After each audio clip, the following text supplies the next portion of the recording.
Victoria Tulad, nagre-report. TV Patrol News.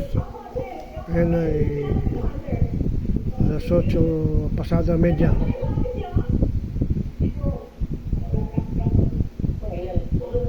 Ngayon ay 13 May 2026.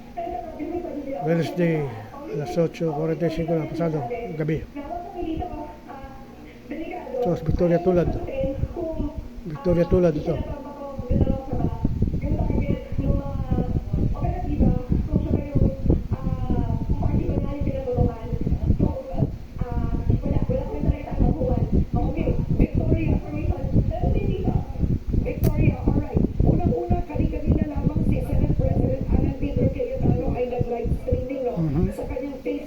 Kawatano.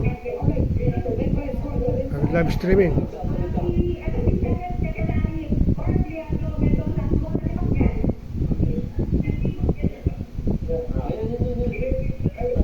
Ito si Kawatano.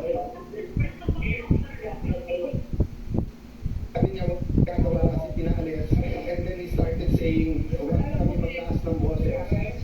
What will you do, Director, kung may putukan na at lahat ng staff mo at yung mga usaka mo naka-best na lahat and hindi malaman mangyayari? What would you do? Hindi ba dapat ang sagot mo, ma'am, sir, I'll go there, I'll make sure you'll help?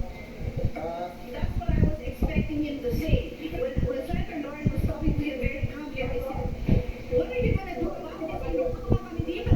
Sabi niya, wala natin, pinalis niya kami dyan. Sabi niya, do your job, make us safe, this is not good. Sabi mo sa akin, hindi mo magtuwang kami, sabi mo sa akin, mag-ipagsutuan.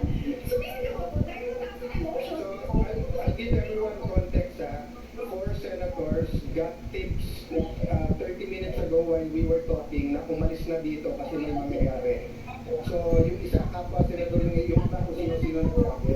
So, the emotions are high here because bakit kami paalisin and we're waiting for the articles of impeachment and we're having a meeting. Nasabi lang darating na. So, again, no? Kung sino nakikinig from the government, this is the Senate of the Philippines. We are allegedly under attack. The Sergeant Mark has confirmed na may putukan na dito.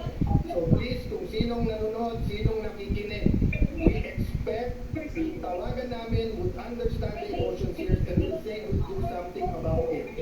So the rest, yung mga nasa Senate, turn off the lights, stay low. Kung may active shooters, follow the protocols.